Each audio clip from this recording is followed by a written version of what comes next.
and to the republic for which it stands, one nation, under God, indivisible, with liberty and justice for all. Welcome, everyone. This is Monday, April 17th. Any questions, concerns, comments, come up to this microphone over here in this podium and give us your name and address and tell us what's on your mind. Call the roll, please. Peter, Here. Statler, Here. Kufa is absent. Laporte, Here. Paul, Here. Holt, Here. Watt. Here. Member Kufa did call to explain his absence today. May I have a motion to excuse him? I'll make the motion. Support. Questions? All in favor, say aye. Aye. Opposed? Thank Number you. 4, consent agenda. A, City Council minutes of April 3rd, 2023, regular meeting, recommendation approved. B is the Cemetery Board of Trustees minutes of January 24th and March 7th, 2020, special and regular meetings, recommendation received. C is the Recreation Commission minutes of January 16th and February 20th, 2023, recommendation to receive.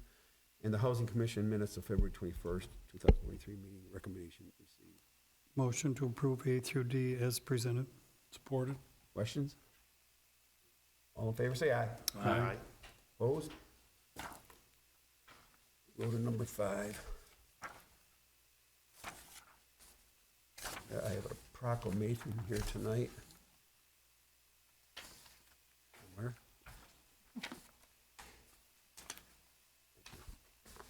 So, A, proclamation designating April 28th, 2023 as Arbor Day. Whereas in 1872, J. Sterling Morton proposed to the Nebraska Board of Agriculture that a special day be set aside for planting trees.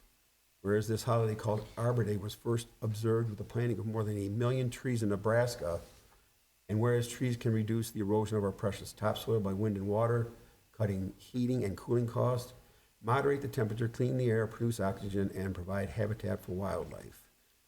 Whereas trees in our city increase property values, enhance the economic vitality of business areas, and beautify our community.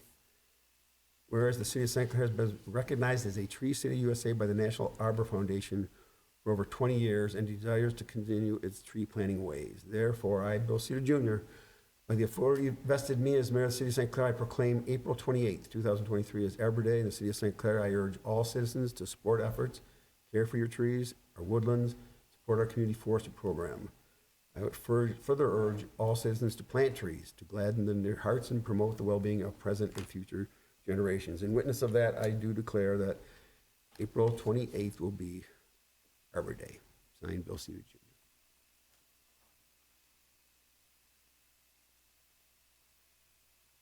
Thank you. We have a couple of presentations tonight. Number 6, water rate study, municipal analytics.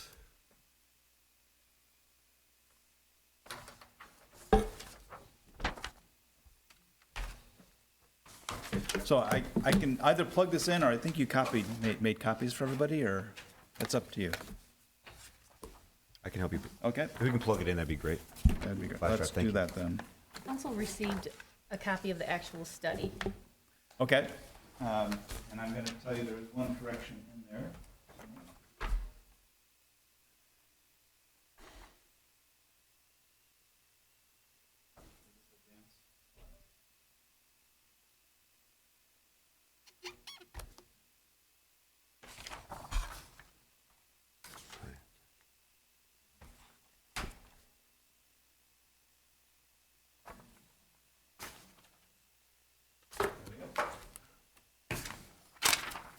So, good evening. I am John Kazor with Municipal Analytics, and I am here to talk about the city's water and sewer rate study. This was initiated over a year ago to try to look at the city's rates and anticipate what the rates need to be based on capital operating expenditures, and now with some new customers on board, how does that impact the rate outlook for the city? And I'm going to try to advance this, but I'm not sure I'm doing it right. We'll do it this way. So the objectives of the study were to prepare a model. The city does have access to that model, that we are looking at forecasting revenues, expenditures, your cash reserves, your capital plan is in there, debt service as it may be, and you've got some coming up. And then we looked at the customer base, your assets that you have in your system, and tried to anticipate where things are going from a cost perspective, and then how we recover those costs through the rate structure. And we want to make sure that the rates are sufficient to cover the costs as well as your cash reserve requirements. And that's an important component of looking at what your rate should be, is make sure you've got enough cash to take advantage of things like grant revenue opportunities. And I know the city is looking at that as well. We are using a software called Waterworth or MuniWorth, and this is a rate-setting software designed specifically for this purpose.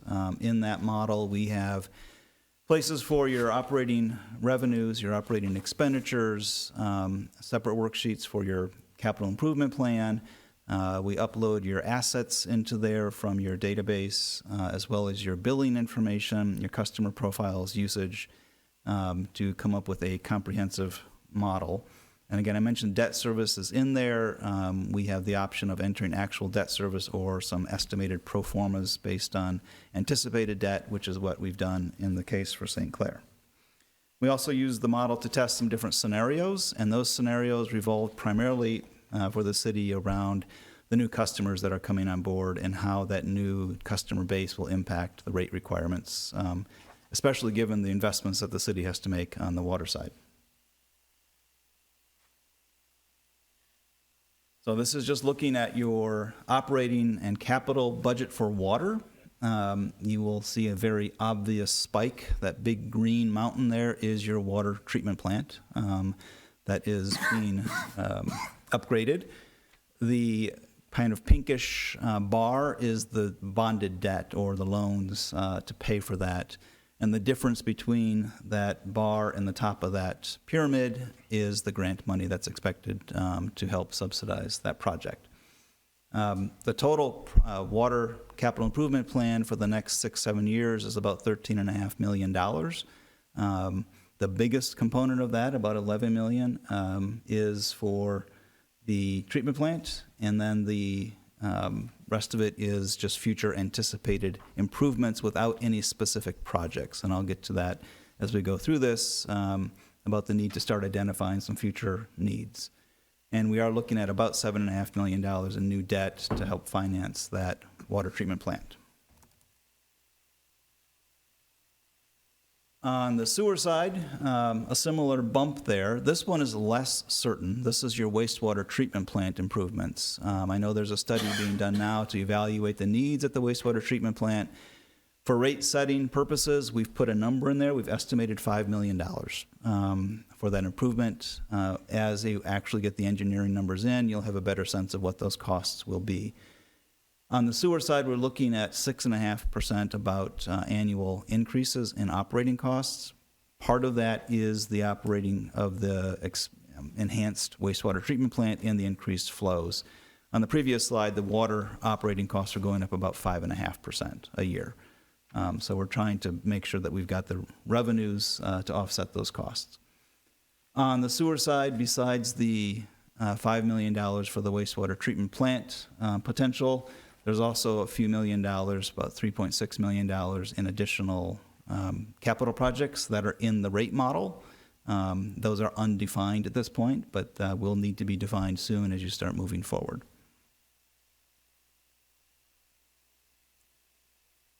So I mentioned the customers coming on board. This is a pretty significant part of what's impacting the city's rate requirements at this point. You have substantial new volume of water coming on, and you can see that bar on the left as your current water usage. And then as these new developments come on board, commercial and industrial, we're going to see more and more usage demands on your system, which is good. It means you're going to have more customers to serve. You're going to be pumping a lot more water and treating a lot more wastewater, but you're also going to have a lot more customer base and usage to divide those costs over. And that's going to be the saving grace for the city. So your current rate structure is perfectly in line with what is a standard acceptable rate structure for water and sewer. You've got a fixed monthly or quarterly charge. That varies by meter size, and you've got a commodity or usage charge per unit of water consumed. And that applies to water and to wastewater. The township charges are not specifically built into this model. The township contracts are under review, and as those get finalized, we can actually incorporate those into the model. So right now, we haven't tried to get into that level of detail. We have some spreadsheets off on the side that we can work with, but they aren't integrated in the model fully. We are just looking at continuing with the current approach until a new contract is resolved.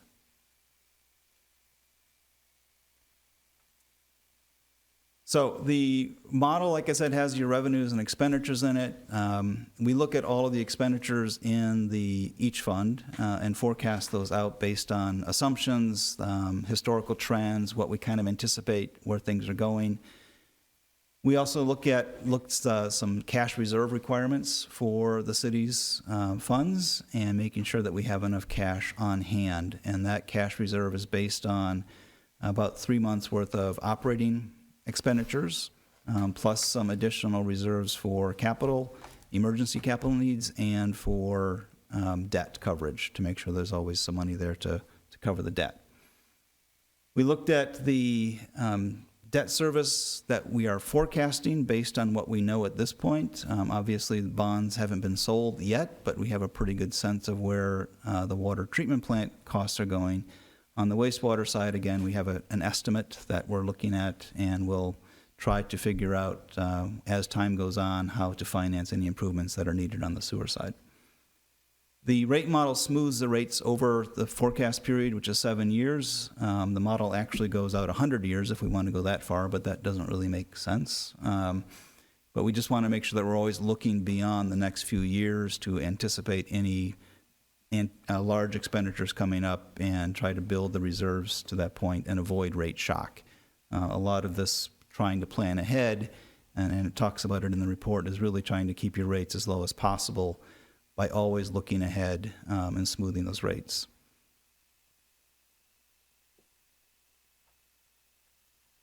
So as far as the rate recommendations, we're suggesting you maintain your current rate structure and just increase rates as needed to fund your operations, capital, and debt. We're looking on the sewer side about 3% increase per year, and this is where in the report there was a table in there for the new rate structures from an earlier version of the report that I did not replace that had a 0% increase. That has been replaced, and I did send that updated report to Superintendent Bishop. So we have that information in there, but we are looking at about 3% increase per year on the sewer side and about 5% increase on the water side to pay for these costs. And even though costs are going up quite a bit, because you have these new customers with substantial increases in volume, we're able to keep the rates quite low relative to what they might have been if you weren't adding so many new customers with very high usage. And then there are some, you'll see in the charts in the report, there are years when the cash is going up and down. Again, that's part of the rate smoothing strategy, where in some years we build up a little bit of cash, and other years we use that cash to smooth out what the ratepayers are paying, but still be able to afford the capital and operating costs that you have. So I apologize for those in the audience. The rates, it's kind of hard to see these.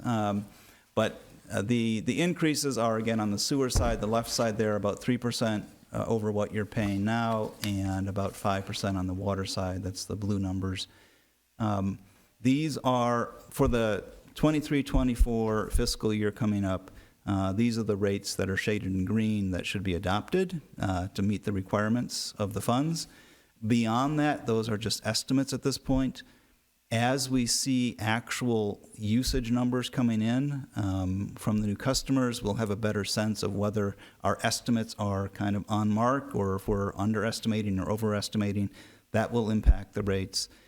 We're also finding that capital projects are coming in substantially higher than initially estimated. So if you are bidding out projects and they're coming in higher, we might have to adjust the rates a little bit to afford those.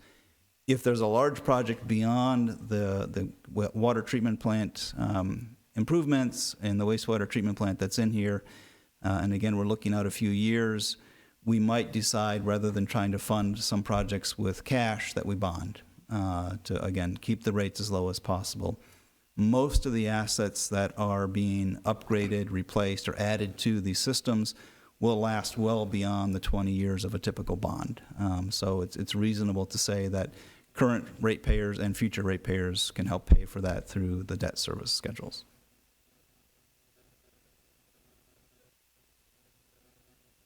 So this is the summary from the Waterworth model. Again, we have the pyramid there on the water side for the capital project. The bright blue on top of that reddish bar is the anticipated grant funding that the state is offering. It's hard to see on this picture, but in the chart itself, there's a black dotted line and a red dotted line. Those are kind of near the bottom of the chart there. The idea is that we keep the cash between those two lines to maintain enough cash on hand but not overcharge the customers. You'll see on the sewer side it's a little bit different than this one, but we're looking at your revenues are the bars, and they pale most years in comparison to the upcoming bonded debt and the grant money to pay for the water treatment facility.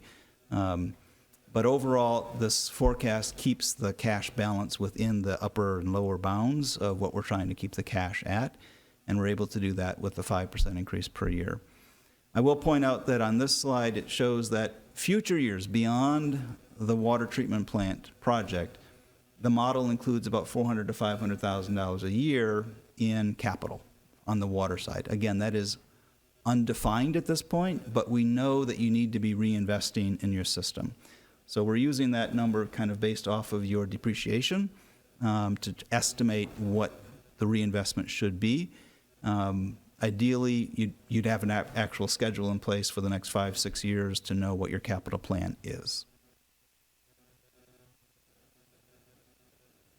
And on the sewer side, similar look with the capital investment at the plant anticipated for 2025, along with the debt issue. On this chart, we see the solid black line that's off on the right there, kind of creeping up above the dashed lines below. I left it like that because A, 3% increase is reasonable, and B, there's a lot of unknowns on the wastewater side in terms of improvements that might need to be made. So I would rather forecast a smooth rate trajectory at this point and build up a little bit of cash so that if there are projects that do come in higher or unanticipated projects that are needed, you can actually have some cash in hand to fund those, or, like I said, take advantage of any grants, matching grant opportunities that are out there. So next steps, and this is the last slide. Rates for next year need to be adopted, and I know that there's requirements for the SRF program to get that done. The wastewater treatment plant assessment should be completed and determined what improvements actually need to be made there and factor those costs in. Looking beyond 24-25 to actually put together a capital improvement plan for the water and sewer systems that identify specific projects and costs. And then we can start looking at how you would pay for those, whether those would be debt financed or cash financed. Using the Waterworth tool, you have my resource available through that subscription. The city also has access to it to update it as needed. The idea with the software is that we're not doing this every few years, but we're constantly checking in and evaluating things. So if we get halfway through the next fiscal year and we see our estimated volumes are a lot higher or a lot lower than expected, we might get into the model and start tweaking what do we have to do to rates next fiscal year to start accommodating that. So it's really an ongoing assessment of the water and sewer utility finances and always keeping an eye on it. And then going forward, just annually updating. I did provide a 5-year rate schedule, but like I said, that is an estimate beyond the 23-24 year. That should be reevaluated every year and annually rates adopted so that you're not ignoring rate increases and then have to go back for a 15 or 20% increase, which I see too often in a lot of communities. So the best chance of keeping your rates low is to keep updating it and monitoring that over time. I'll happy to take any questions you might have. I just threw a lot at you. Okay, John, so when I look at page 7 of our handout, that's the one with the 2 different charts. That top chart in there is wrong, right? The one that's for sewer, for Yeah. the future sewer rates, yes. Yeah, that's- Whether they're all the same, yeah. Whether they're all the same. Yeah, I've sent another report That's- okay. with the correct table. Then, and also in your report, we have a little over $300,000 in bond payments coming off, I think this November. Soon, yes. And is your estimation that with keeping that flat, we're gonna call it, we could finance about $4.5 million if we needed that to do what wastewater treatment plant improvement? So the idea is when I see a large debt payment coming off, it's an opportunity to think about what's next in terms of capital. So right now, the opportunity, I've already rolled that into the rates forecast. But if you wanted to, rather than pay cash, like I'm suggesting in the rate model right now, that $400,000 to $500,000 a year, you could have a bigger project. Say you want to do a couple of miles of water main or replace meters or whatever it is. You could bond for that, and what the debt service that's coming off, you could replace it with new debt service and avoiding rate shock. And in your analysis, is the water rate increases of 5% gonna be enough to fund what we need to, as far as that SRF loan? Yes. As of right now, again, we are looking at new customers coming on with substantial volume. You're going to more than double your volume of water that's being sold. So depending on the timing of that, when it actually gets to full production, and what those numbers actually are in the end, we only have engineering estimates at this time, and estimates provided by the manufacturer.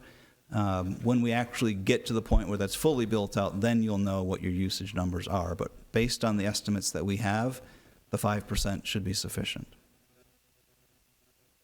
Thank you. John, you said in the sewer fund, you have a capital outlay for undefined project of 3.8 million. Is that across 7 years? Yes, that's spread over those years. Okay, so that's approximately $540,000 a year. Correct, Okay, yes. and that's just higher than the water fund at 400 per year, based on you're seeing more Because need the in that sewer. depreciation's a little bit different Yeah. in the two. So Okay, yeah, and confirm my numbers there. Thank you. And ideally, we would, again, get to the point where we have a capital improvement plan and you would actually be funding that. Those numbers are just kind of ballpark numbers to work with. Thank you. So when you say a 3% and 5% increases, you're not talking like for the yearly rate, quarterly? It's the yearly rate. So this year up 5%, next year up 5%, next year up 5% on the water We side. spread it over 3 or 4 quarters. Yeah. So I have had communities that have done it quarterly because they needed to triple their rates. And over 3 years, you can do that. But that's not, you don't have to deal with that here.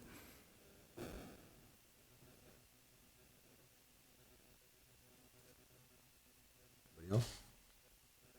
You said too that the township water contract will affect this too? It's unknown because we don't know what the terms of the contract will be. But right now, we are assuming that things are continuing as they are, and if that contract comes back with the township paying substantially more or less than what they're paying now, then yes, there could be an impact on the rates. Anything else for John? Great, thank you. Thank you for enduring that. It's a lot of numbers to look at. Thank you, John. Well, we're going to continue the fun with numbers and do the annual audit presentation with Jordan Smith here.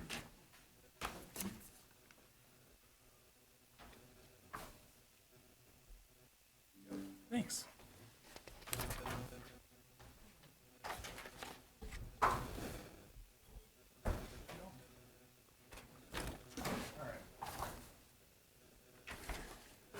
Thanks for having me. My name's Jordan Smith. I'm a principal with Maynard Costerison, And you got to talk about water and sewer, and I'm going to talk a little bit about that as part of my presentation. But I get to talk about historical costs. Everything that happened for the 12 months ended and the year then ended, September 30, 2022. So that's what the audit presentation is going to cover. I don't know if everyone has it. It's going to work for me. There we go. So there should be a bound copy that might have been handed out. This is the actual audit report, not my presentation. I have the slides, which are what I'm going to present on, but the information is based on this, which gets submitted to Treasury. So just so you're aware. The first 3 pages in the bound report is the independent auditor's report, which really is the purpose of the audit. Our opinion covered a few different areas, including governmental activities, business type activities, which includes the water and sewer, and the harbor fund, the Gulf fund, stuff like that. Discreetly present component U in the DDA, 8 different major funds, and then just aggregate remaining, which is a catch-all for all the other remaining smaller funds, all in accordance with GASB. It's also clean, unmodified opinion, which is the best possible opinion you can have. Management is responsible for the preparation and fair presentation of the financial statements, all in accordance with GAAP. As opposed to us as the auditors, our objective is to provide reasonable assurance about whether the financial statements are free from material misstatement. Essentially, can they be relied upon? Can the information there be relied upon? And yes, we believe they can be. On pages 15 through 20, it talks about your governmental fund financial statements. So I'm going to highlight a few things here related to that. A snapshot as of 9/30/2022, specifically focusing on the general fund. So for the general fund, the total fund balance was a little over 6.1 million, and that gets broken up into various categories there, which you can see in the top right-hand corner, 5 possible classifications. But one of the ways we look at a lot of this stuff is to figure out the unassigned fund balance over your expenditures and other financing uses. Other financing uses is what the general fund spends to support other funds. Whatever the general fund hands out to other funds is other financing uses to support those. So supplementing shortfalls in other funds. So the unassigned fund balance at 9/30/2022 was $4,380,000, just over that, as opposed to the expenditures and other financing uses, which was about $4 million, give or take. So that's 105%. Overall, that's very healthy. That's very healthy. Recommendation from the GFOA, Government Finance Officers Association, is 2 months, which 2 divided by 12 is 17%. To be conservative, we usually say you want to be 20, 25%, depending on future plans and how you're planning to spend the money. At 9/30/2022, that's 105%. So that's healthy. The year previously, that percentage was, where's in my notes here, 92%. So it's up 13% year over year, from 9/30/2021 to 9/30/2022. This is just showing you different things in the general fund. Total revenues of about just under 4.9 million. So that is that's up about 3% over 2021. Total expenditures of just under 3.3 million there. That's actually down. Those expenditures are down about 3.5% over 2021. So revenues are up, expenditures are down. Other financing sources uses, like I said, that's what supplements the uses there, supplements the other funds. So all in all, you added to fund balance of about $737,000. That's a very positive situation, adding to your bottom line there. Jordan, Yes. does that number include like the ARPA funds? ARPA funds are not in there. The reason they're not in there, I was looking for it, I was looking in the wrong spot. But the reason they're not in there is because they were not expended. In order to recognize them as revenue, they have to be expended, so the revenue matches the expense. So right now they're considered unearned revenue. They are in your cash, but then they're considered unearned revenue at this time. So no. Just a different representation there. I know the box up there is a little bit awkward. Blue is revenue, red's the expenditures, and then green's your fund balance. Obviously, you want the blue higher than the red, green as high as possible, reserves, your fund balance there. What you have, so these are 5 years, 2018 through 2022. In 2022, you can see where that is there higher, and so it supports a lot of that. I also want to show just a graph, 2022 revenues. Taxes, property taxes is the largest revenue source for the city in your general fund, making up about 61%. That's the same year over year. 2021 was 61%, 2022 was 61%. The second highest revenue source is intergovernmental. Largely here, that's state shared revenue. There's other intergovernmental too, but that's state shared revenue coming from the state. This year was 26% of the total revenues. In 2021, that's 23%. So it increased a little bit. As state share revenue also increased during the year, largely with the pandemic, I'll call it opening up or ending, or however you want to phrase that. People were getting out more, spending money. State had more money passed along to municipalities.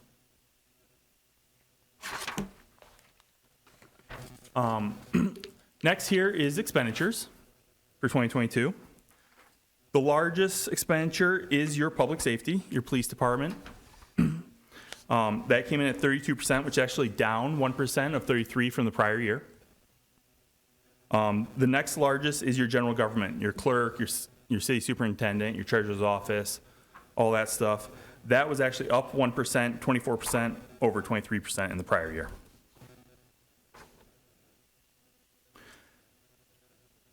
Jordan? Sure. So on the expenditure side, transfers out also represent the other financing uses. So when you say other financing uses and back on page Yep. 8, it was of 870,000, that represents transfers out. Those Correct. are the same thing. Transfer out is a subcategory, let's call it, of other financing uses. Okay. So absolutely. And that's what, like I said earlier, it supplements other funds. I'll call it shortfalls, or as whatever the city council decides to supplement other funds. Thank you. The next graph is a 5-year line graph there, just showing, I mentioned earlier, that unassigned fund balance is a percentage of expenditures on other financing uses and where it's been. So you can see a low point in 2019 of about 46%, a high in 2022 of about 105%. So it's a healthy upward trend there as that goes. Again, that can change depending on where the city expends dollars and everything, but that's, I'm gonna call it reserves. There's other terms, but it's fund balance set aside. It's not necessarily cash because you gotta liquidate your receivables, pay off all your liabilities and stuff, and add your cash to get to that number. So it's a little more into that, but that would be what we'd be looking for from an accounting standpoint. Very healthy situation. Next, I'm gonna try to talk about your proprietary funds. This is your water sewer fund, your harbor fund. Those three, as I mentioned, those three that I just mentioned are your major funds, so I'm gonna focus a little bit more on those. Again, snapshot as of September 30, 2022, the sewer fund had unrestricted net position of a negative 617,000. So that does not include any restricted funds, and that does not include any infrastructure. Past costs for capital assets, your water mains, your sewer mains, your sewer plant is not included in that number. So right now it's the deficit of 617,000. You take that over operating expenses, then we took out depreciation, didn't want to include that since we're not including that in that deficit up there.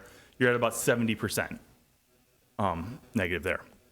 I'll talk a little bit more about that in a couple minutes. Water fund, you can see right there, same kind of idea, not including capital assets, not including any restrictions. It's about 1.1 million, a little under 1.2 million.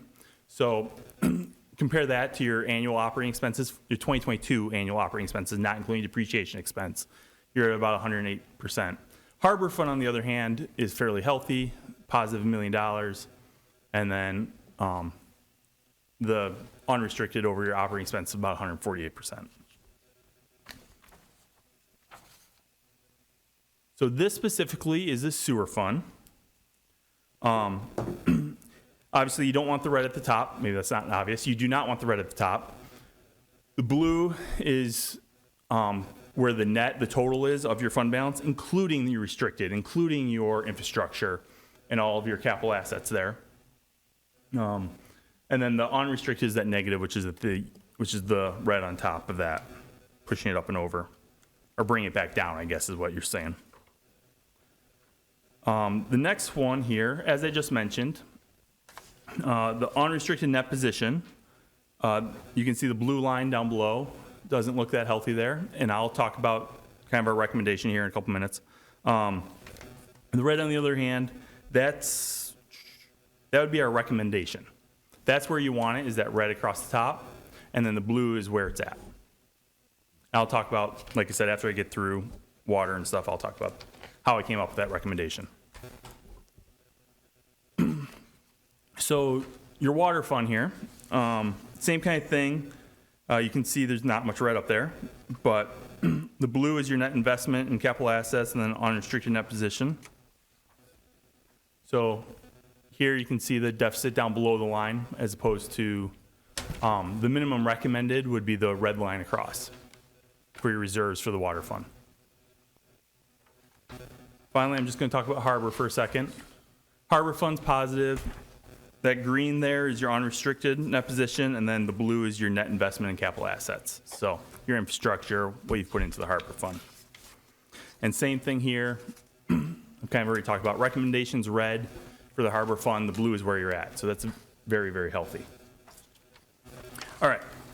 To talk about sewer fund, I don't want to step on the toes of the prior presentation, and John's there, but I'd already put this together before I knew he was here. Our recommended, our recommended numbers for a minimum unrestricted net position here. You take your annual operating expenses, not including depreciation, and you multiply that by 3/12, so about 1/4 of the year. Why 3/4? It's kind of a rough estimate of how much time is needed throughout the year and when money comes in, stuff like that. Your debt service, so the sewer fund is paying roughly just under $450,000 in debt service annually. And then we estimated capital expenditures, whatever it might be, at about 10% of your net book value. So that 10% is $924,000, just under $925,000. You add those three numbers together, you come up with just under $1.6 million. So 1.593. So let me make sure I'm telling you the right number. At 9/30/2022, the city sewer fund had an unrestricted net position of a negative $617,000. We would recommend right around 1.6 is where it should be. A lot of that's considering different future costs, things like that could fluctuate that, could change that. But that would be our accounting number recommendation for minimum reserves. Water fund, same kind of calculation. Annual operating expenses less depreciation, a little over 1.1 million. That's the 2022 number. Currently, as of 9/30/2022, there was no debt service, so you're not paying any debt on that water fund right now. Estimated capital expenditures, again, I just took 10% of your net book value, so about $220,000, a little under. Add that together, it should be about just under $450,000. Right now, the water's at negative 1.19 million, so just under 1.2 million. We would recommend about 450, so that difference there. Really, the reason the city has this deficit more than anything, Annette and I were talking about it, the clerk and I were talking about it, is largely in 2015, 2016, GASB required your net pension liability and your net OPEB liability between 2015 and 2018, I guess, to go on the books, that liability. The city's had that liability going back to the 60s, 70s, stuff like that. You provide a defined benefit pension plan and a defined benefit OPEB, retiree medical care plan. When those liabilities came onto your financial statements, that is what caused the deficit. It's something anyone who provides the stuff to any banks, they know about this. They said they've always calculated it, going back however long. They take your regular debt and they include this. But that is the reason for the deficit in these two funds specifically. It's also in your governmental activities, which is like your general fund's part of the governmental activities. It's also a part of that too. And that's about your net pension liability there is about 7.4 million there. So this is what I'm talking about, just the water sewer and what caused it to be a deficit. You've had that since the city council approved that. But those were the numbers at 9/30/2022. There's a separate letter talking about a management letter, really what findings we had. The city went through some change, things like that, right around September, October. And overall, I believe the city did really, really good, even with that change. We had some material journal entries that were recorded. We found and recommend to the city to record. They agreed with us and make no change. But that was the only finding, which we've also had the past 3 or 4 years as well. So it's nothing new there. Any other questions I can try to answer? I have one. Yeah. Our reserves, you said, are in the plus 105%. I know what you're talking about. Okay. 2 different things, but keep going. What should they be at? What is a good number? That's, I So mean, that- 105 is good, but what is in the mid-range? That 105% is in the general fund only. So that's the general fund. So those are unassigned numbers. Some of the money is restricted in there, but that's the unassigned, unrestricted money in the general fund there. 105%. GFOA recommends 2 months or about 20%, give or take future plans and when your income comes in. So that's at 9/30, that's probably going to be a little higher than last. I think I just said 2021 was 92%, so it's up 13%. At 9/30, it's going to be a little higher because you've gotten some tax revenue in and stuff like that from your August 1st levy. Whereas if you were to look at today, maybe it's a little lower because some of those dollars haven't been expended. I haven't looked at the books today, so I can't tell you that for certain. But it's all timing on what you have planned, what you're planning to expend, stuff like that, and then when your revenue comes in. State shared revenue comes every other month. You know, when your property taxes come in, the city gets a large chunk in about 2 months worth of time, and then the rest of the year, they don't get any of that property tax, or very, very minimal comparatively. So it's a lot of timing there.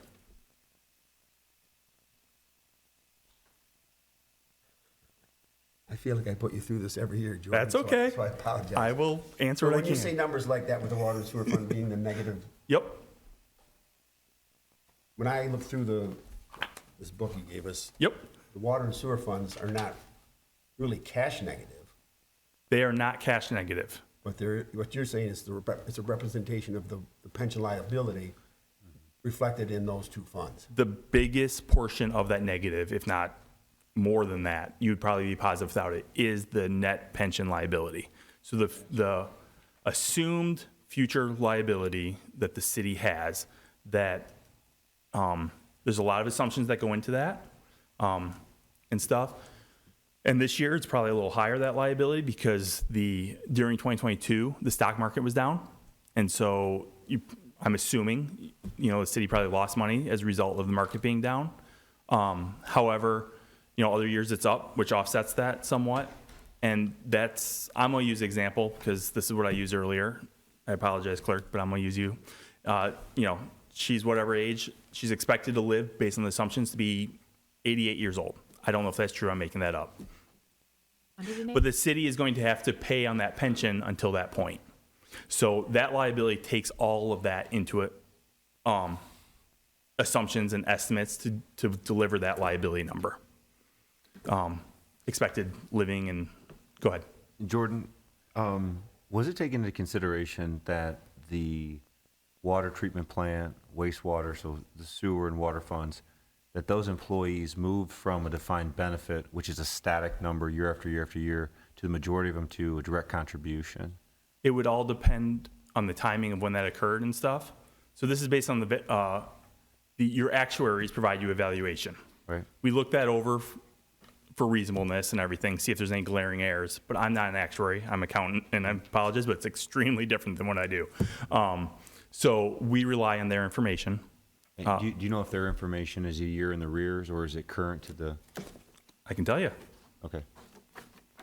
When did we do with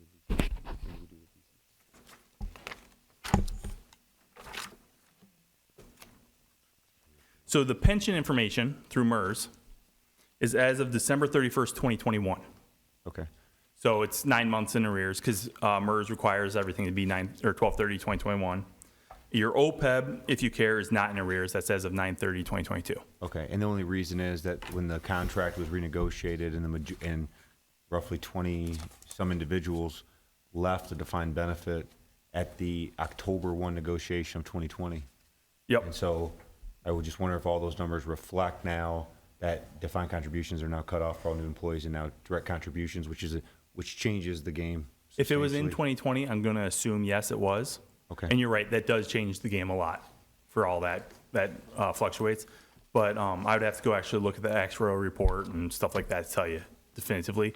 I would assume yes, it's been included though, based on the timing of when the report was done versus you said 2020. So And I wonder too then, so in future years, once we start operating under this direct contribution, I would assume as people age and in some pass, eventually that number that we're talking about is going to reduce itself because we're not adding to that direct benefit anymore. correct. And so it should naturally come down because of the direct contribution. It will take time, but yes, it will come down. Direct contribution, defined contribution, you're paying someone as their employee during their time as their employee.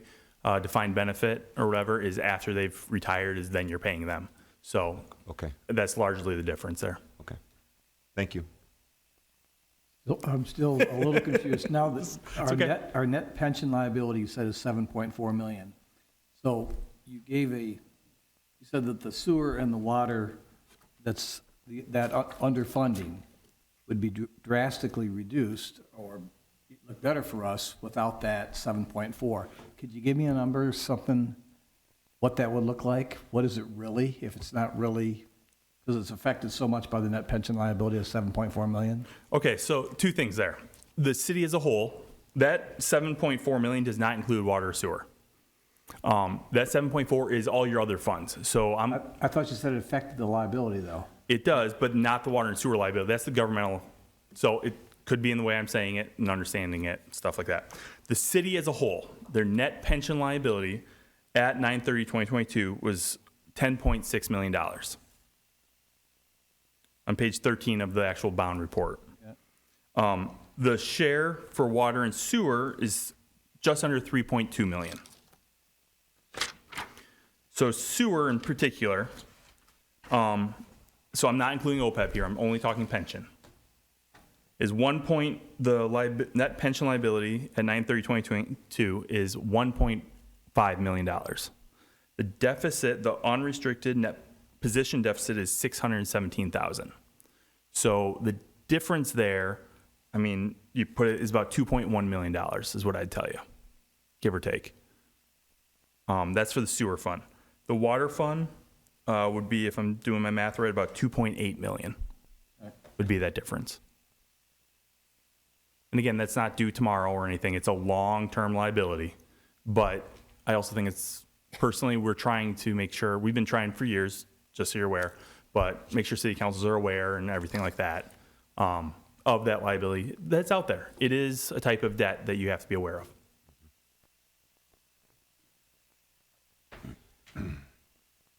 Anything else for Jordan? All right, Jordan, thank you. It's been fun. Every year you come, I always ask you about that. You got it. Thank you. All right. We'll go to number 7, ordinances and resolutions. A, resolution 2312, inches drain expenditure. Bishop. Explain it, or do you want to go over it? Members of the community. This is a resolution number 2312, the authorization for expenditure of funds in excess of statutory maintenance limit on the inches drain. We do have a member of the Drain Commission here that can discuss it if you would. All right, so this started with the state's review of our MS4 permit for the county. We found this drain, which is part of the MS4 permit that the drain office is responsible for. We were logging outfalls, found this one. It really hasn't been worked on in quite some time. I don't have an exact date, but it's pretty much been put in place and left in place. It's a vitreous clay tile that goes out to the river, takes about 33 acres, just south of Palmer. Most of it's in the city of St. Clair, but it does border with East China as well. We can't expend any more than 5,000 per mile. This is capped at 5,000 total for our expenditure. It is at a point where we need to do something with it, or it's going to fail, and then we'll have to dig it up. We don't really want to go through that. That just adds expense that nobody really wants to spend. It does go underneath the garage in East China. He's already had problems with it and had to raise his garage back up. He took care of that himself. What we're looking to do is basically just line it, add a catch basin or two, just to make sure that we have inspection points so that if we need to go in and do any repairs, we have that option. We did get some quotes. These are not final numbers. These are just estimates. We're looking at about 150,000 total. That's to line it, add the structures. MDOT will cover, I believe they said 100% from M29 to the river. That's going to be their, I mean, they'll probably cover more as part of a 14A calculation, which tells us how much acreage MDOT's responsible for draining to this pipe. That is also on the agenda for this year to review the district to make sure that the boundaries are correct, and anybody whose water goes through this pipe pays a portion of it at least. Semco also decided that they wanted to take a gas line and run it right through our pipe. We have a video of a nice bright yellow pipe going right through ours, so we'll address that as part of this as well. Not the first time it's happened, probably won't be the last time. I believe you guys have at least one set of these photos, but this does show pretty much the entire pipe's cracked. It's not failing until you start running some heavy equipment over it, and it'll get to that point where it fails.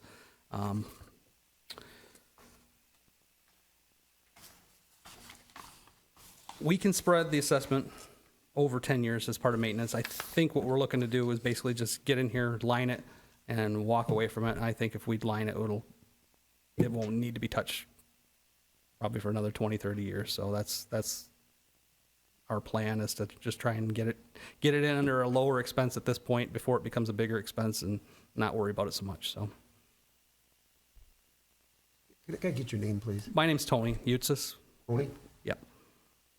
So Tony, help me out if I'm understanding this correctly. The county wants to come in and they want to spend $149,000 to fix this. Correct, Do you roughly. need our approval for the county to do So that?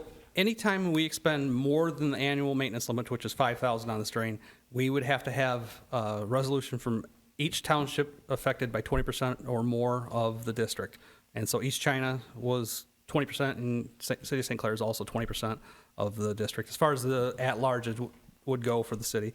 That may change with the redistricting. We can adjust those numbers at that time, depending on how much it benefits each township and So the municipality. county's going to front the money, then a special assess people who are benefiting from the Correct. It project. is a special assessment district. Correct. All right, so this doesn't affect our budget. This is just more or less you advising us what you're doing, the cost of. Yeah, it would affect your budget just as far as you'd have an at-large, but I'm hoping that we'll probably assess it over 10 years, spread it over 10 years, depending on how it lies with all the taxpayers, because it affects the taxpayers too, so. So you said $100,000? 150 grand. 150,000. That's our estimate at this point. And you're looking at about 20% of 150,000? Correct, to the City of St. Clair and to East China. And when you say the city of St. Clair, you mean the people in the city of St. Clair who? That would be benefit the from city itself's at-large would be 20%. And then there's another, it would, currently we have a special assessment district, but it's based on an old district. And we bring in newer technology where we make sure that all the catch basins are picked up on, it'll be mapped out, because that's another part of our MS4 permit, is we have to map all the structures that connect to it. So anybody that has water that contributes to it will become part of the district. That'll kind of give us an idea of how much street is being drained into it, and we'll hit the county at large. I think they're at 40% of this, so, and the rest goes to the taxpayers. About 20% to the taxpayers themselves. In the district, not over the entire So county. I guess I still don't understand the flow of where that 30 grand comes from. Our portion. We would pay it. From general. The city, Out of which fund? general fund. General fund covers the 30K. trickle down to the Taxpayers citizens. pay at some another 20 standpoint, or right? whatever, wasn't that 20%? Was that? 20% is what current is, yeah. That'll be reassessed, so we'll have a, Across 10 years for them. yeah, that'll be spread over 10, yeah. Any idea what the MDOT portion of this $150,000 is gonna be? They said, just in preliminary talks with our contact with MDOT, they said they would cover everything from 29 to the river, so we'll have to break down, once we get real numbers, we'll have to break down how much of that is MDOT's portion, and we try and go heavy on them because why not? I mean, it's It's MDOT. saves everybody else some money, so, but we do try and hit them with as much as we can. And Just, theirs comes off first. yep. We did that in Cotterville with 2 different drains. They funded the 100% of 2 drains in Cotterville, so. Do that. That, I wish we could. Their money is running out quickly, so. And the other reason that we're looking to do this sooner than later, besides the potential for failure, is the climate for getting projects done that involve waterways and things like that. It's just getting tougher and tougher to get permits on it, so. We really don't have any choice. I'll make a motion to approve. I support. All right, the motion made and supported. To authorize the expenditure in funds of excess of statutory maintenance limits inches drain. Questions? Call roll, please. Watt, Yes. Stotler, Yes. Laporte, Yes. Paul, Yes. Bowles, Yes. Cedar. Yes. Resolution adopted. All right, thanks, Tony. Thank you. Courts Administration, Mr. Bishop. I have a few announcements. It's been a very, very busy couple weeks here at this city. I'd first like to welcome to the public, she's not here tonight, but we have hired a new office clerk for the long time, Miss Shirley, after 24 years of service, retired, and Miss Ray Lynn has joined us as of today. She's a very quick study. She's fitting right in, and so we welcome her, and we can't wait to start working with her and learning more about her, and she can learn more about us. So we're excited to have Ray Lynn. On the note of hiring, we have spent the better part of a week. We have interviewed a substantial amount of people for a DPW labor person. We are zeroing in on that candidate right now. We're also talking about seasonal temporary park employees. We have a candidate we interviewed today. We'll be doing that again with another candidate sometime next week. We also have interviewed a water treatment operator. Unfortunately, one of our operators, I'll just call it for what it is. He was poached from another township, and they gave him an offer, and they came after him, and he accepted, and we lost a good person. And so with the expansion going on right now, we do need to replace that individual, and we have had interviews already for that position.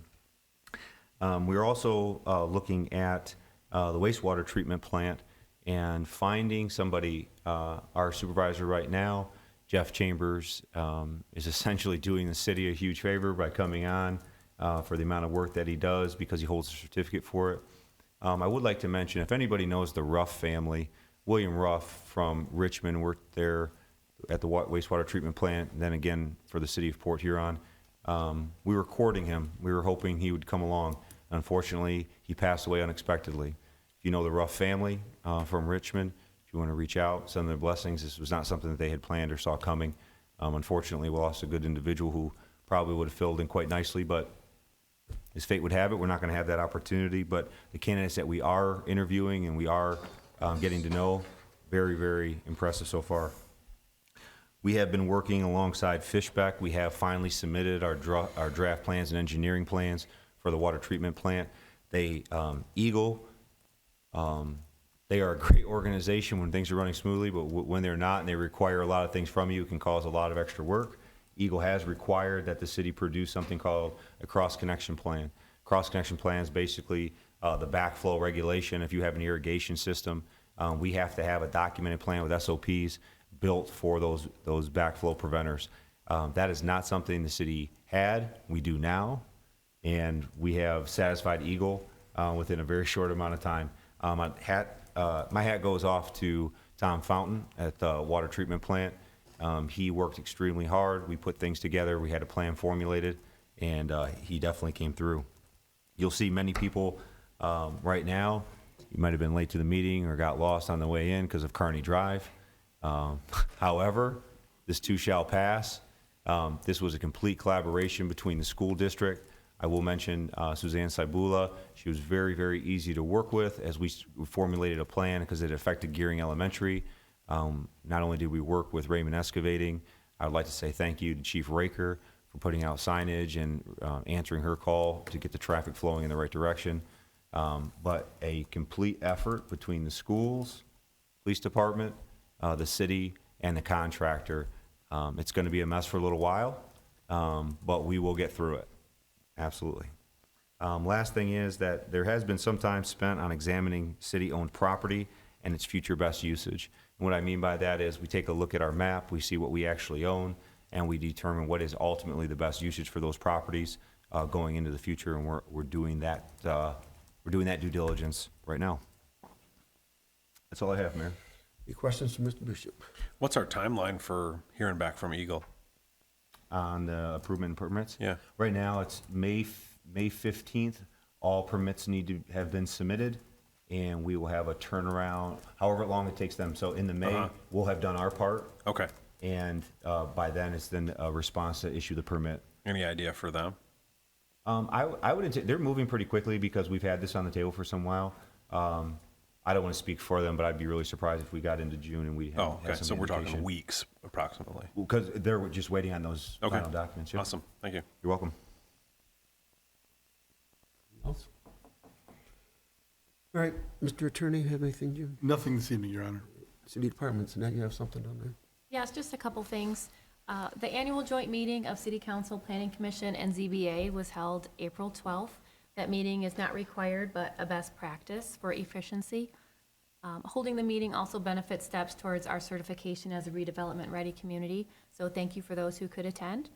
The zoning ordinance evaluation was reviewed, and as part of that, there were several recommendations that deserve immediate attention. So we'll be working with the building department and Attorney Downey to draft some ordinances for your consideration.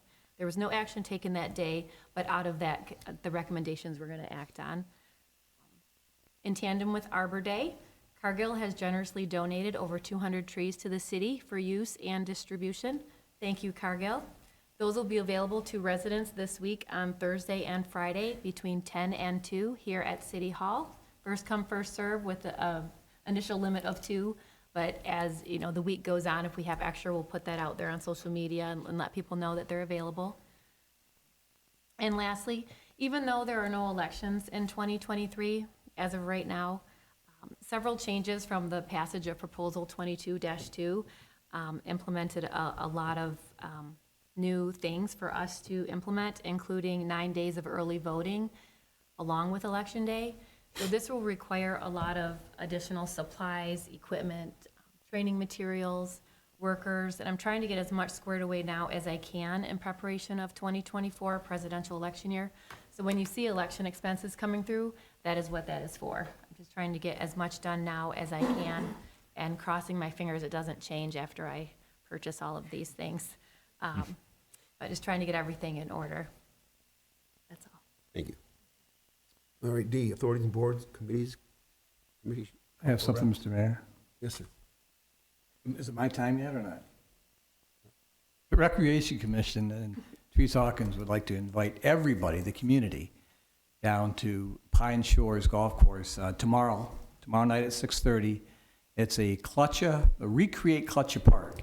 You know, first Saturday of May, probably since the early 1960s, we had a parade, an opening day Little League parade that marched from the north end of the mall to Clutcha Field. And with the new development of the baseball and softball diamonds out west of town, Clutcha's kind of feeling a little neglected. So we want to recreate it, and Teresa's working hard to recreate it, her team is. And we really need the community to come out and give us some ideas and some different things, because we're really looking to do a lot of different things with that piece of property down there. So tomorrow night, 6:30, Pine Shores, come on down, and we're going to recreate Clutcha. Thank you. Anybody else? All right. We have no unfinished business. Go number 10. A, bid for 3rd Street intersection, Mr. Bishops. Okay. 3rd and M's intersection reconstruction project. It went to open bid. Bids were received in the appropriate fashion. They were open publicly with many of the companies participating. We have selected a company. I want to make special note of this. They are not the lowest bid. They were actually about $3,000 more than the lowest bid. Great Lakes Concrete was the lowest bid. I had not heard of the company. I had asked about the company, where they are from, how do we know them? And because we did not know them, I had called an individual, Mr. Tom Wall, on March 14th. The bid openings were on March 13th. I called Mr. Tom Wall. I spoke with him over the phone, had a good conversation, and I just asked for references. I had asked for information pertaining to any work that they did in the area, work that they had done around the state, and I had asked for very specific information. He said that that information would be provided. It did not come through. I returned the phone call, or excuse me, I made another phone call, left additional messages to make sure that he had plenty of opportunities to submit the information that he wanted to submit. He did not submit that information. So not having that information, needing to select a company, the next lowest bid on the list was Murray Underground, and that is the recommended selected company to take care of the road project, which is 3rd and Adams intersection reconstruction.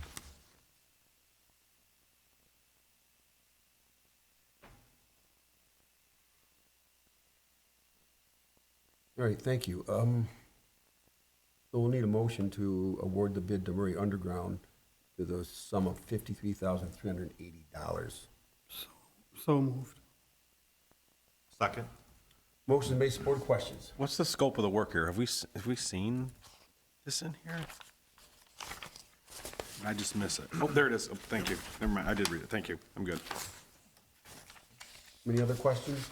All right, call the roll, please. Cutler, Yes?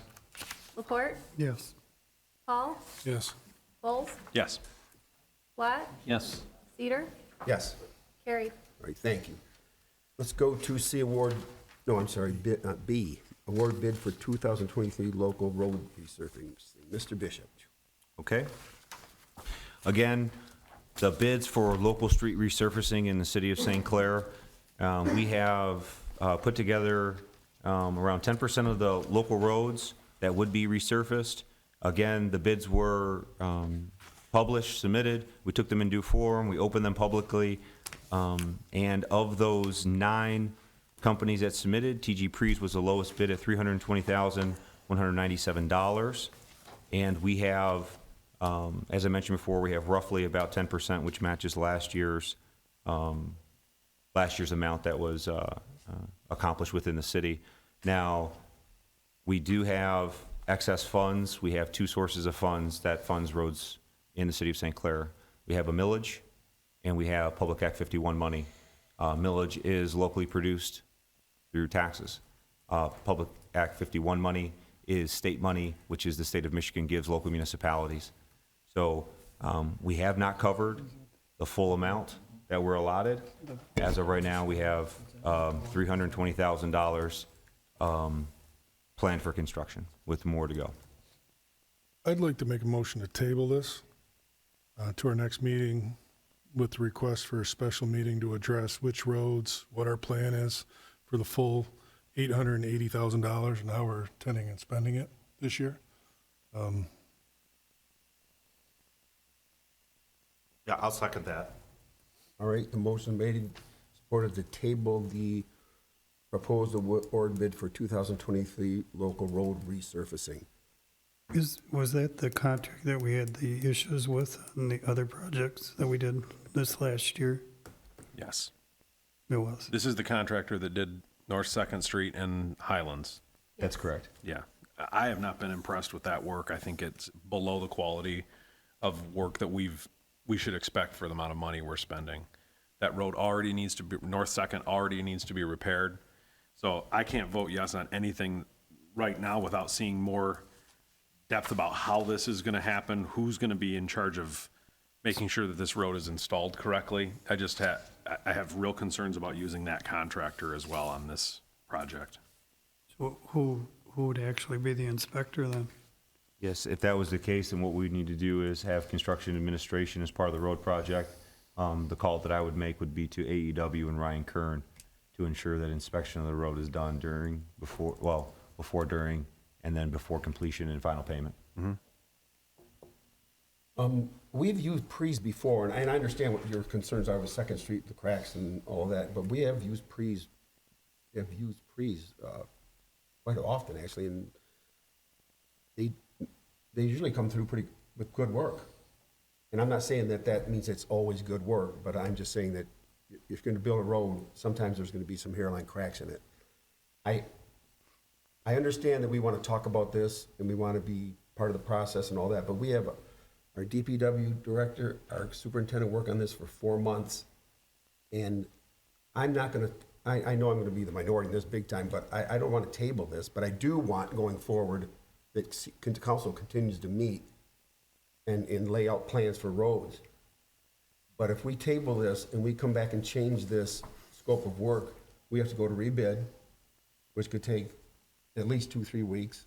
We may come back with a whole different, bids might be up, and we might not get on the schedule. Like, right now we're on the schedule, this work will get done this summer, but if we push it back another 3-4 weeks, I can't say that's gonna happen. But, this is the first time that council's reviewing the list of roads that are being done. The list of roads that are being done are in various different conditions. We have other roads in the community that are in much worse condition that are being compared. We've had extensive meetings about what our short, long, medium plans are going to be for these roads. We haven't had any meetings for those, and now we're being asked to spend 40% of our budget with no precursing meetings about which roads we're doing. Well, I would beg to differ on that. If you go back a couple years, we did have meetings and we did list most of these roads in here. You remember that? I don't disagree. A couple years ago, we did that, but roads have changed, conditions have changed, the climate of what we're working in has changed. And that'll continue to happen, and we should look at this every year. But I do believe that we have to have some faith in our superintendent and our DPW guy that are looking at these roads every single day. And I hate to see this thing get pushed back and we have to rebid, go through all that cost, and maybe the bid comes back higher, and maybe instead of being on the schedule for June, now we're not back, maybe we missed the deadline for the construction guys. I hate to see that happen, but I do want to have meetings like we have in the past and talk about roads. But I feel in my heart that we table this, we're taking the chance that we're gonna come back and we get a higher bid, we'll be pushed on their schedule, and I don't think I'm comfortable with that. That's just I'm one guy. Any other questions or comments before I call the roll? I'm just wondering, Quentin, if you could explain the process of accepting bids, because in every one other than the one on 3rd Street in Adams that you just explained, they were the lowest bidder. And the one on the boardwalk was substantially lower. Well, We're getting to that one. right. So I'm just wondering the process of how they come in and how they take place and how you evaluate. So when requests for bids go to the public, so a contractor finds the bid, they read the bid sheet, which lays out the specs of the job. It's their job then to determine the cost. So we don't walk, for example, every one of those streets that have been listed. It's a continuation of the projects that were in that pipeline. We didn't drive with each and every one of those 9 contractors and say, it's this road, it's this gutter. Now, if they requested that would absolutely happen. If somebody said, hey, I want to see this, I want to inspect this particular project, then we would do that due diligence. But it's up to the contractor to supply their best good and faith estimate on what they think they can get the project done So for. they don't even know what roads they're doing? No, when no, they no, submit the bid? no. They do know the roads are doing because it's in the bed spec Oh, sheet. gotcha, okay. Yeah, yeah. They know exactly what they're bidding on because it'd be impossible to assign a number Right, without right, knowing right. what exactly they're bidding on. In terms of the process, once they have their estimates put together and packaged, it's due to us on a very specific time and date, and that's the final quote. They've had opportunities to ask questions, to do their due diligence. They're submitting a number saying, I can do this project for this amount. Then collectively as a group, we open them publicly. Contractors are welcome to attend, and everybody hears, and the bids are then recorded on a tab sheet. Everybody knows everybody's numbers. That's how the process works. Thank you. You're welcome. So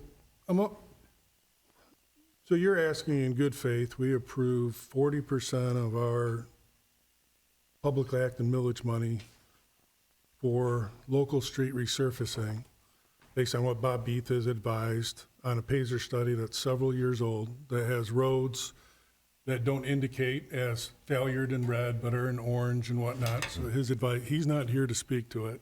We've asked him to come to qualify a $50,000 equipment purchase, but not for taking good faith. Bob made a good decision on selecting these roads that I've looked at the Pazer study, and they're all different, various conditions and colors, but we're doing them anyway, versus other ones that are in red. I don't understand this process. So the concern is that if we push it back, we won't be in this year's construction. The concern. Yeah, so our potholes will be there a little longer, but we'll be in a position to make the right decision. I mean, if we don't get anything done this year, then we'll have $1.7 million next year to make a good decision. Part of the process with determining the roads, yes, using the Pazer study, but also one of the things that Bob looks at is what needs to be done. So the roads that are on this particular list are just mill and fills. So it's more of a bang for your buck. It's not something bigger than that, or concrete, or curves. So that's how this list was presented. I understand It's that. Just looking But at those. spending the low dollar on mill and fill, because we get good bang for buck, will certainly guarantee we will never have any funds to attack a bigger issue. So we'll just continue to pave the same roads over and over and over, because they're in the best shape, they're the easiest to recondition. Yep, we're not bringing the bottom up. We're Right, not and we're attacking the real and issue. We're not disagreeing with that. But in our previous discussions, when we had road meetings, there's a couple different ways council can go. You can do a lot of roads one year, and then next year do one major reconstruction, or do one reconstruction a year. You can't do it all every year. Understand. So it's totally your call. And in those conversations, we discussed getting together and talking through it and getting a comprehensive plan together. We have not done that. And now we're looking at spending 40% of our budget. Well, I think during our budget meetings, we did discuss that because we had to put it in the budget. We didn't specifically discuss local roads and which ones, so that is true. But major construction, Kearney for one, Redmore Highway for another Understood. one. Yeah, and those are not in the discussion right now. It's the roads that are being presented for this $320,000 worth of, and I drove them all today, and I can compare them to many others that personally, I can't justify it. And again, I'm not disagreeing with you. I'm just providing the Yeah. conversation and how it came about, because I was part of those previous discussions. I think maybe another way I think to look at it is, part of what you're saying is true, but there's another part to that, because if we're knocking off 10% every year, we are going to get to, as a matter of fact, this year, we're going to have, as Quentin said, we're going to have some extra funds. So if we're going to be able to do 20% of these mill and fills and have the extra funds, then we can look at these roads that you're mentioning that are saying, well, now these roads are really, the worst, if you want to call it the worst ones. Let's get at them. So now we can do that. But if we just say, let's just take and sit back and say, let's just do one terrible, terrible road, but we're not going to knock anything out that's just a mill and fill, I think that's stepping back too. Sure, that's why I'm requesting that we have a meeting to discuss a plan. And I think we can haven't do done it. that. I think we can do that, but I think we can do that even if we approve this tonight. Well, then still we do only that. have $540,000 to do a plan with, because we've already spent 40% of it. We're going to spend ourselves out of options by making a decision today without having a meeting to discuss what we're addressing. See, I don't think that's true, Chris, because I think if by doing these roads like this, we're increasing our opportunities to go out and do those roads that I think you're thinking about. I just hate to see, I respectfully I feel like disagree. we're moving back, taking a step back. We've had our city superintendent, our DBW superintendent looking at this thing for 4 months. And as a council, we have met for the last at least 3 or 4 years. And we've talked about our strategy for doing this. And we've been knocking off a lot of roads every year. And I just think we need to keep doing that. Is Pre's perfect? No, but I'm telling you, no, you could go to the number 3 and number 4 and hire them, and you can get some problems too. Yeah, well, That's just my. this is the first time I've seen these list of roads. Yeah. All right, anybody else? Okay, so we have yes, sir.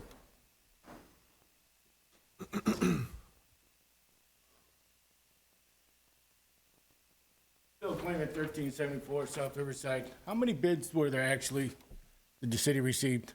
9. 9. What's the lowest and what's the highest?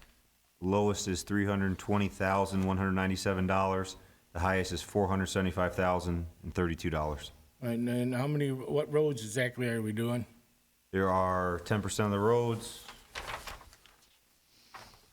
There is approximately 2.9 miles worth of roads.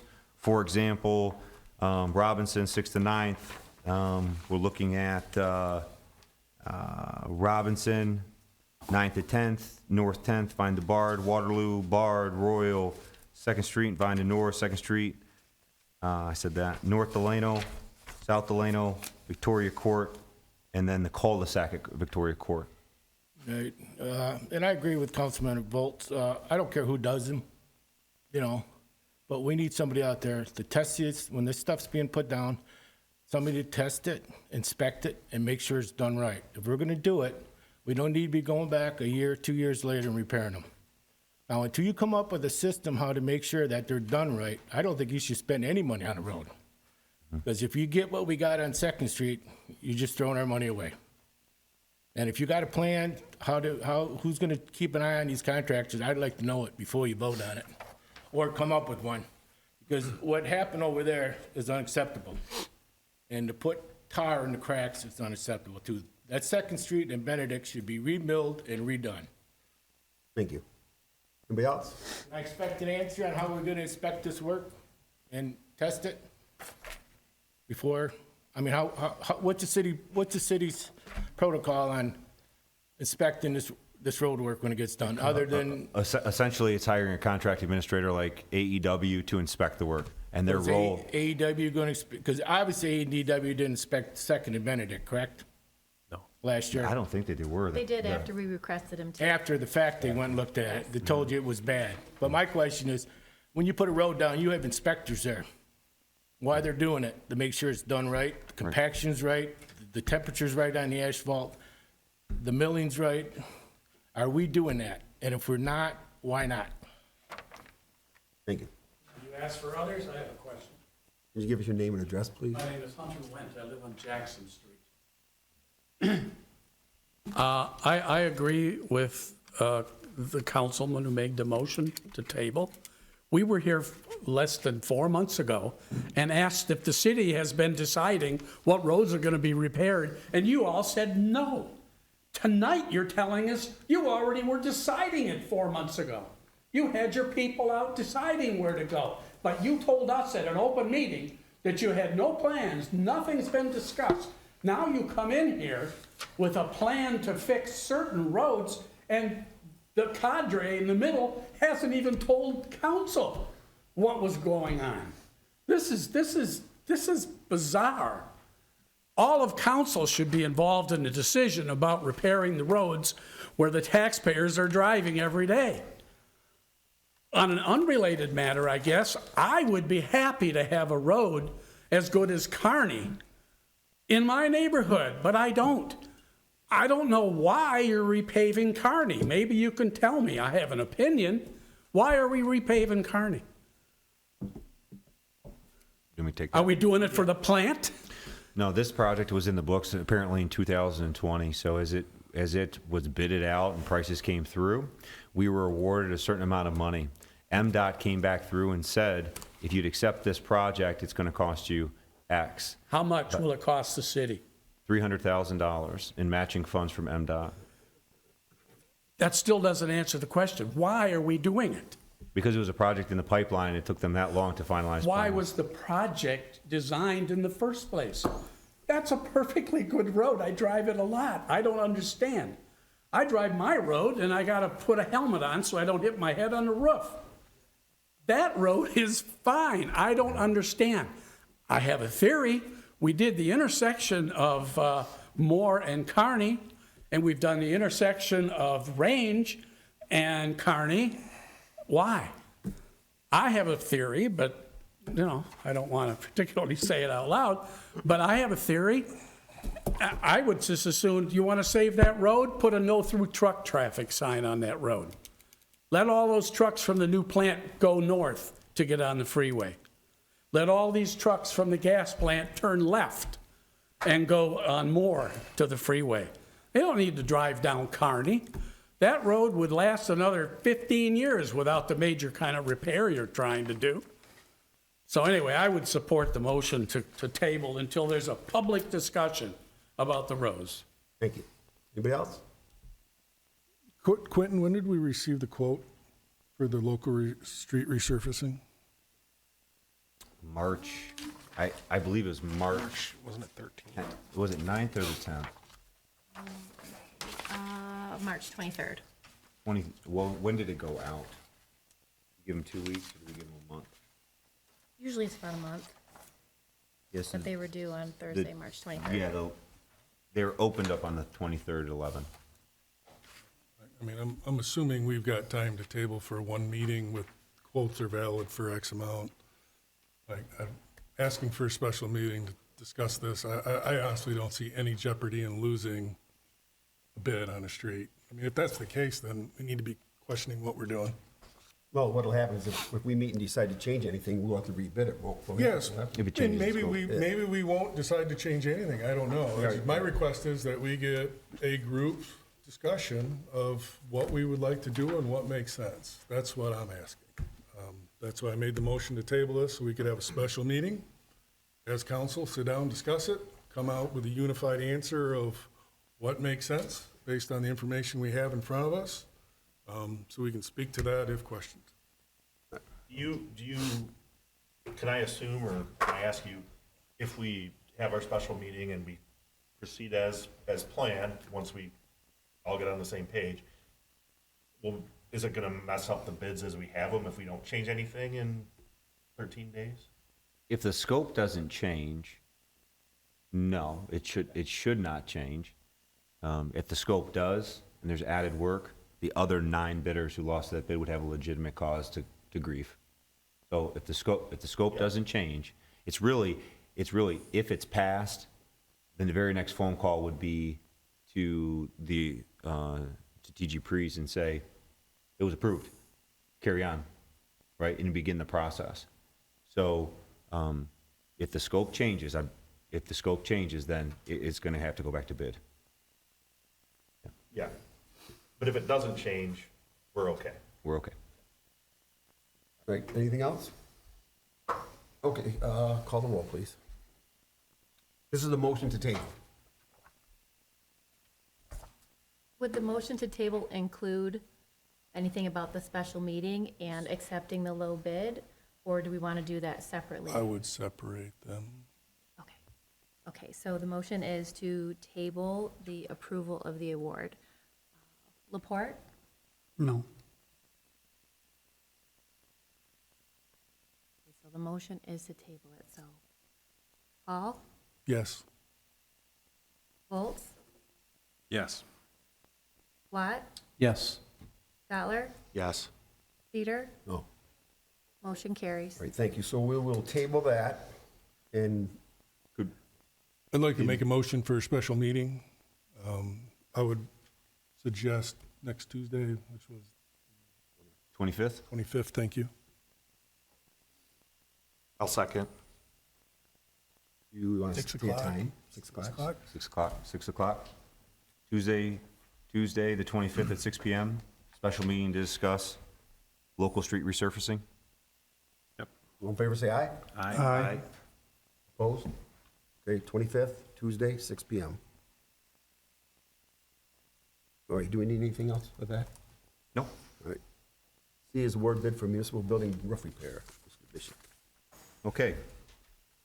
Going in the same fashion as we had before, bids were collected, bids were submitted.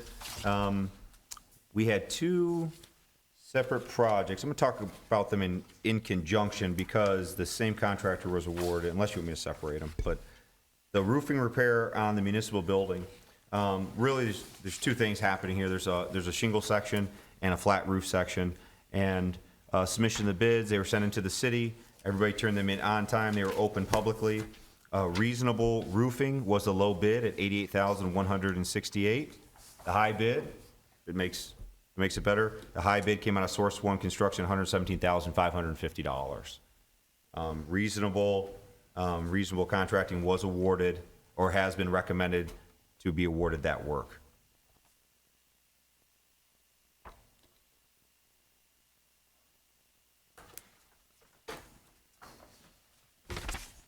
Motion to approve? We're doing one project or both? Should we do them One at a time? do them separately because of the separate votes? Yes. So I'll support for the municipal building. Is that your motion, Aaron? Yes. Yes, I'll All support right. that. Motion made, supported, questions? Call the roll, please. Laporte, Yes. Paul, Yes. Bulls, Yes. Watt, Yes. Fowler, Yes. Cedar, Yes. motion carries. Thank you. Would D award bid for Historical Museum roof repair? Yes, this is St. Clair Historical Museum and Community Center. Again, bids were taken in, accepted on time. This is also a roof shingle replacement along with a flat roof section. Of those 3 companies bid on that work, this work was also awarded or recommended to be awarded to Reasonable Contracting for $34,455. The high bid coming in again at source 1 was $43,039. I'll make the motion to approve. Ordered? Questions? Call the roll, please. Paul, Yes. Bulls, Yes. Watt, Yes. Fowler, Yes. Laporte, Yes. Cedar, Yes. motion carries. All right, thank you.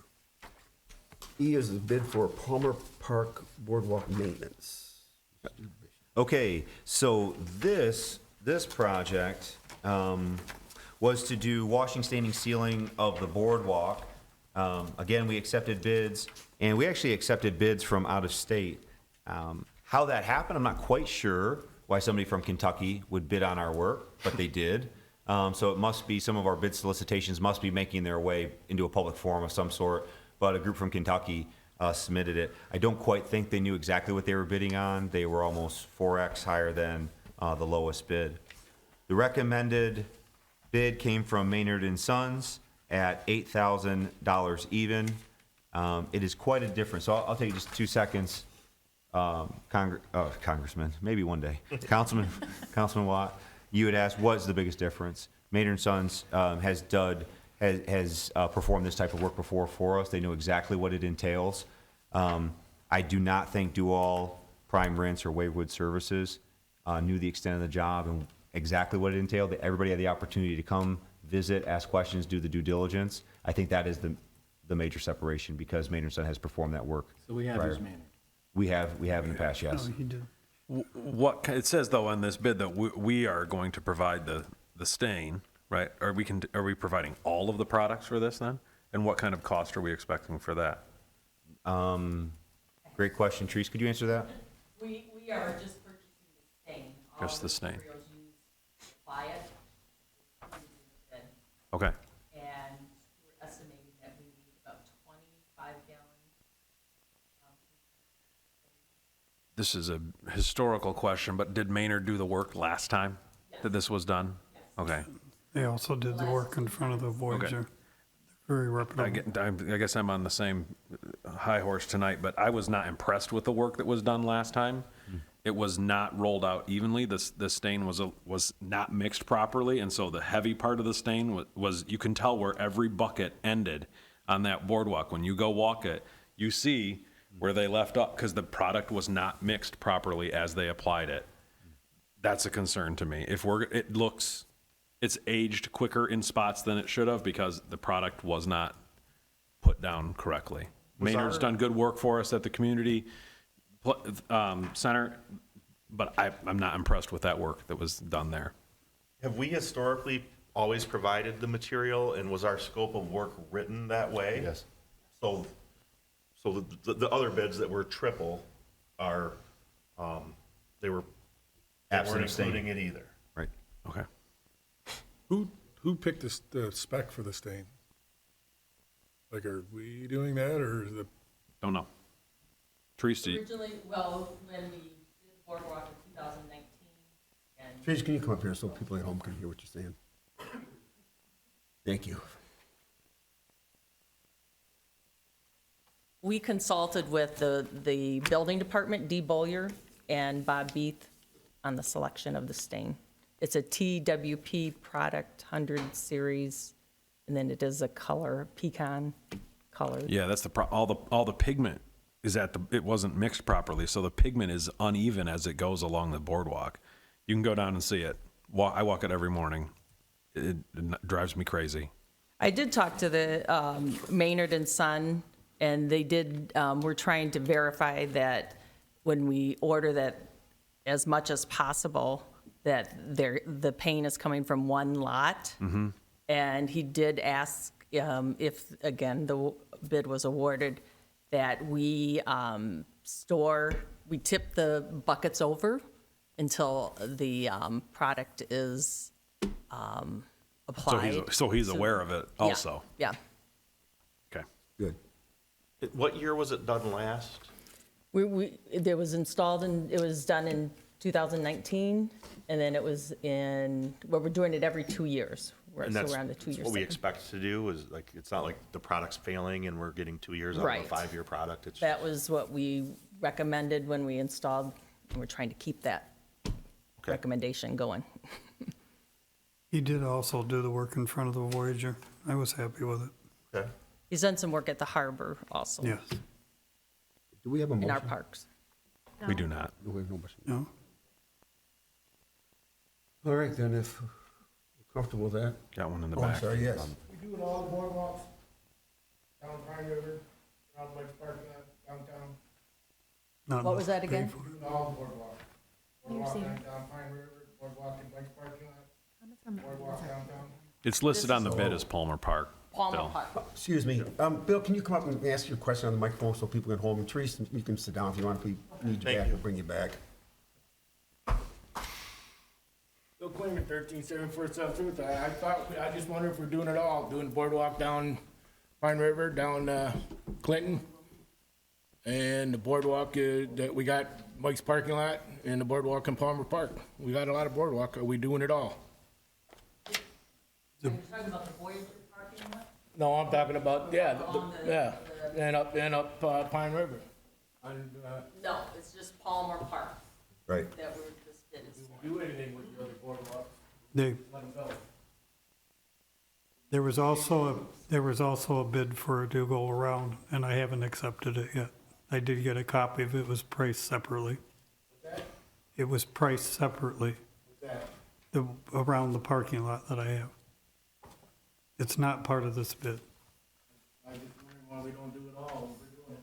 Well, because they're asking me to pay for it. I'm talking about your boardwalk, and that boardwalk is, you know, So the question is down Pine River, we have a harbor meeting tomorrow, when is the harbor meeting?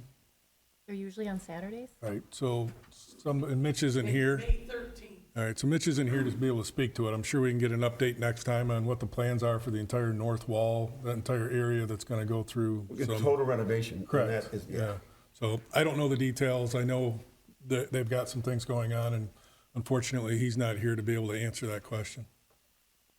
It is part of the Waterways grant.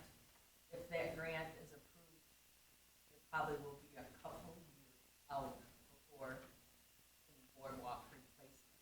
Okay, but, all right, we'll need- North wall, Have we had the motion yet? Rotary Park. No. All right, I'm gonna make the motion to award the bid for Palmer Park Boardwalk maintenance to Maynard and Sons to $8,000. I'll support. Questions? Call the roll, please. Foltz, Yes. Platt, Yes. Statler, Yes. Report, Yes. Hall, yes. Cedar. Yes. Motion carries. All right, thank you. F, St. Clair Recreation Department Summer Event Schedule. Chief? Good evening. I apologize, I forgot the list, but I have a request from the rec department for their annual summer events. Their youth fishing, the concerts in the park, the movies in the park, the car show, Bike parade, outdoor movie, Bike kids parade. fishing event, skate park, summer jam. and I recommend you approve it. So moved. Support. Questions? All in favor, say aye. Aye. Aye. Opposed? Chief, real quick, a question. Did we get a start location for the Memorial Day Parade nailed down yet? We're gonna do 6th Street. Okay, thank you. Thank you, Chief. We'll go to number 11, claims and accounts, April 6th and 13th, 2023. Any questions on claims and accounts? I have one quick question on the second page. Check number 56571 at the top, the second one down, the Hack Company replacement sensors. Hack Company replacement sensors. That's a water treatment plant. So it involves and how we disperse chemicals. So the sensors that detect how chemicals are dispersed, it's directly related to the water treatment plant. So for that bill is charged to the water treatment plant for those sensors. I'd make a motion to approve. More questions? All in favor, say aye. Aye. Opposed? All right, let's go to number 12, public questions and comments. Anybody have any non-agenda items? 3 minutes, if you would, please. Council, good afternoon, actually evening. My name is Louis Genie, plant manager of Dana St. Clair, 2020 Christian B. Haas. I brought with me my union chairperson, Mrs. Sapienza. I know there's gonna be a lot of conversation about the roads. I just asked for respectful consideration to take a look at Christian B. Haas. From our constituents, we could have brought our plant and all the St. Clair members. I thought it would have been a little rowdy. Our road is really bumpy too. So if you guys could please consider that one when you guys are taking a look at your list of roads, we'd appreciate it. I know Melissa had a bunch of stuff written down, but there's probably gonna be a bunch of heated conversation, so please in your consideration. Thank you, Louis. Thank you, guys.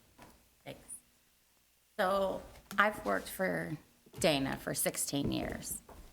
And that road, when you drive down it now, I have screenshots in here of one of the employees at my plant driving down the road with it being so bumpy. His phone actually started to call 911. When does that become a safety issue? When does the city actually say we need to do something? Somebody's life could be in danger when someone's phone is repeatedly calling 911 and they can't get through. We need to do something about that road. It's time. You can bury small children in that road in some areas. You know what I'm saying? I don't know what else to say to you guys other than we need to have a road that we can drive on, that we're not having to worry about hurting ourselves, wrecking our cars, endangering our children because they drive in those vehicles. We need something. We need help. Thank you. Any other public comments, questions? We'll go to number 13. Anything from Mayor Council? I have nothing tonight. Tomorrow night, tomorrow night, Pine Shores? Tomorrow night, 6:30, 6:30, Pine Shores. Pine Shores. Hearing nothing else, Your Honor, make a motion to adjourn. All in favor, say aye. Aye. Opposed? Thanks for coming out, everybody. Be careful going out there. Watch that road out there.